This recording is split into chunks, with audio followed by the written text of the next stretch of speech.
working with Jennifer has played such a big part in coming out of grief and not staying in sadness and sorrow, because I was looking good. I was looking really good and better than I think I've ever looked in my life.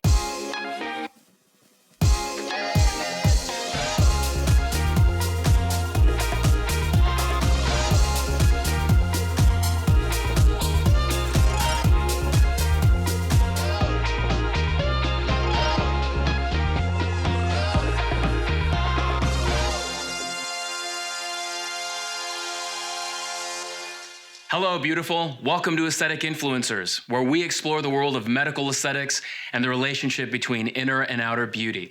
We're on a mission to empower 1 million women a day to level up their look and their life through the Bianca lifestyle of beauty, intelligent decision-making, attractiveness, and noble character attributes. I'm your host, Marco Emilio Valle, and you're gonna love today's show. Jill, were you raised with what you would say would be a harmonious view of inner and outer beauty? I was an athlete all my life, so I was not surrounded by girly things. I probably in the last 10 years just started wearing makeup. So it has been, I've had to learn it in the last 10 years going into, I actually just started working 10 years ago. I had to learn how to put on dresses. I was always in sportwear and being a mom and owning health club. My conversation was always around food and nutrition.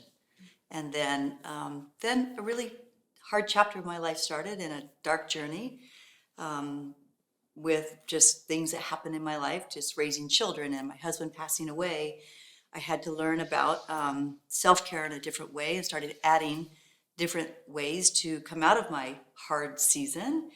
Not significantly aged. It was really important to me to, as I embraced the journey of stepping into healthy aging, to bring Jennifer on board and really start understanding how nutrition and how what Jennifer does played such a key role in aging much slower than I was during my hard season of a really tough time. And I think the goal was at the time is make sure and help guide me that I come out of this younger looking, if possible, and certainly not age. Most people that go through grief, and you look like you've been through a journey. And I think we've done a beautiful job trusting Jennifer that she knew exactly what to do. And, it was always never just about what to do to my face. It was like, how are you doing? How is your life? How are you eating? And those conversations, it wasn't just, let's just sit down and put as much stuff in your face as possible. It was, and then educating me. She did, and I don't know what she ever does, but no, we're not doing that. It was more educating me on what I definitely didn't need to be doing, and that there are ways. And I did not know. All I ever heard about growing up was plastic surgery, and that's all I ever knew. So of course, partnering with Jennifer has been amazing in understanding that plastic surgery is not the answer all the time. And there are more ways to be aging, I like to say, in reverse, or slowing down the aging process this way. So oftentimes patients will go through a traumatic experience, such as, losing a loved one, and they'll go directly into getting a facelift, right? And wow, how traumatic that is. You're coming from a place of sorrow and sadness. When you have a surgical procedure following that, your nerves are going to be flared. You're going to have more pain. You're going to have a slower recovery time. Depression can cause all of that. So there was no way that I would want Jill to go from a place of sorrow into surgery. She needs to go into surgery, if she ever chooses that, from a place of joy and confidence to get the best aesthetic results. So for her, I just wanted her to feel like herself again, but better, to just to be able to see the true beauty that's in her. And I've seen that. I've watched her just really shine, like brightly, and touch so many lives over the past few years. I did this Instagram post 2 years ago for her birthday. She was I always see her around her birthday, and she was there that day, and she had on like a red leather jumpsuit, and I saw her, and I'm like, Whoa. hottie. And so I posted this video of Jill in her red leather jumpsuit walking down the hallway of my center, and it blew up, and everyone was like, oh my God, how old is that woman? What is she doing? I want to be her when I grow up. I want, and it's just, and it was, Thank you.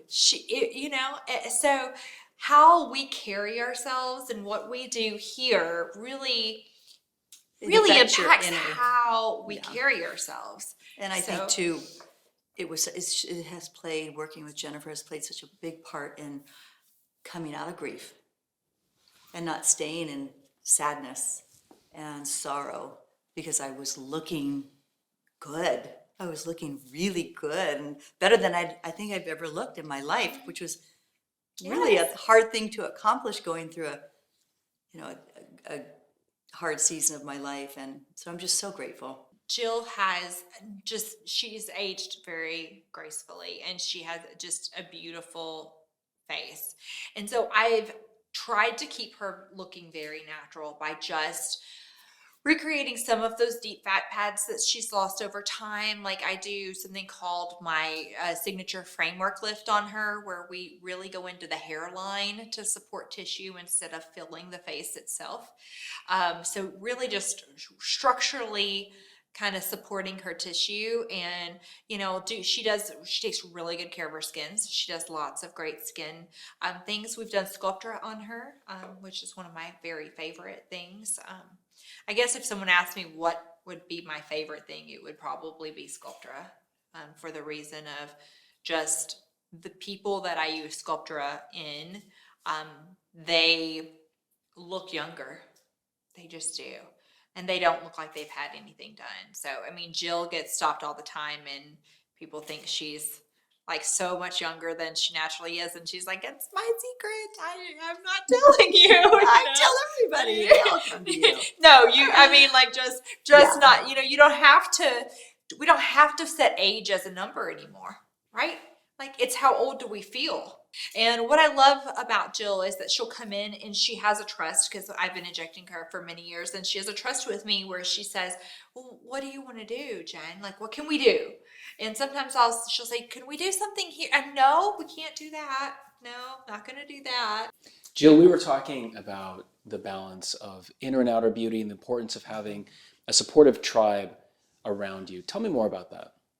Well, I think especially as we age, we tend to lose a bit of perspective. We think, I'm getting older, I need to do more aggressive procedures, perhaps. I need to check into maybe having a facelift or a neck lift. And, for me, I sort of don't have that full clarity looking in the mirror every day.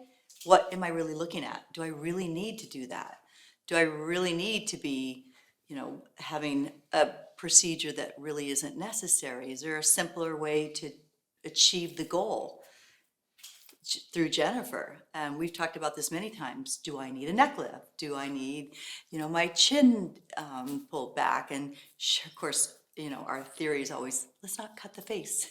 Let's just not cut the face, cut into your face unless you ultimately have to. And certainly there's situations where that is absolutely probably an option for somebody, but I just need people around me, and I surround myself with people who have perspective and have professionalism and have a sense of well-being themselves to know exactly the answer for me in regards to how to age healthy, how to be in a state of mind of well-being, inner and out, regarding my faith and my nutrition and my exercise, my hair, my makeup. I really have a beautiful team of friends that surround me, and especially Jen, to make sure that I'm not getting too out of balance and I have a beautiful balance going on.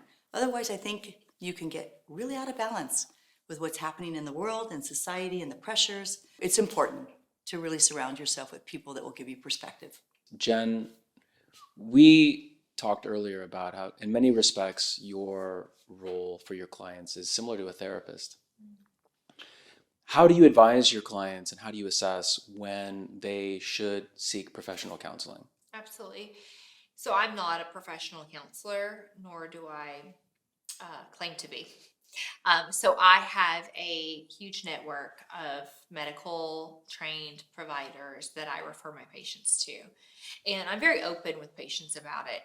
If someone talks to me about addiction issues, I have a provider that I love and respect that is trained, and her focus is on addiction therapy. Sometimes it's marriage and family. So I have someone that I refer for that. Sometimes it's just like an energetic release, kind of holistic medicine provider that's also a therapist, and I refer to that. So I definitely think as a medical provider that we should have referral sources for our patients, because I can only do what I can do in my 30-minute hour appointment, whatever, and then where do they go from there? And I think that's where maybe body dysmorphia comes in. And so I've explored that a little bit, in the sense that, so if you have someone that comes in and they are in a bad place and you make them feel beautiful, they're going to get addicted to that, a little bit of dopamine that they got, right? So it's just like a drug. Say someone has an addictive personality, maybe they've smoked cigarettes in their life, or maybe they're addicted to alcohol or gambling or sex or whatever those things are, they're more likely to be addicted to facial aesthetic procedures as well.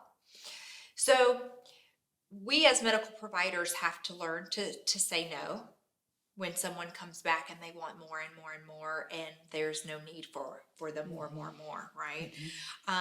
And then we need to be able to recognize signs of body dysmorphia and refer for therapy. So I train all of my providers that work for me on signs and symptoms of body dysmorphia, and all of the people that I train in the industry as well. And that's something that we really need to talk about. It should be a narrative that we talk about. She referred to me a life coach. She referred to me a therapist who did EMDR. So she was not capable of getting me over the trauma. And she was beautiful at saying, I have the right person for you. We both have people that come to us broken, that maybe have given up on themselves in certain ways. And for Jill, those people have maybe given up on themselves and gained weight and are looking to her for helping them have a healthier lifestyle. And for me, maybe they've given up on taking care of themselves physically. So I think we're doing the same thing. And we're making it easy too. I mean, we're not psychologists. We're not counselors by profession, but we just love on people. And she's done such a beautiful job of just loving on me, and that empowering me as a woman, and really does impact when I leave her office. I don't know what she did with me, but I feel amazing. I look amazing. And you have that, she instills belief in you that you are beautiful. What's your biggest takeaway from this conversation? And what topic are you dying for us to cover next? Comment below, and be sure to like, share, and subscribe. And tell a friend. Together, we'll grow this channel and the Bianca movement. We'll see you next time here at the intersection of inner and outer beauty.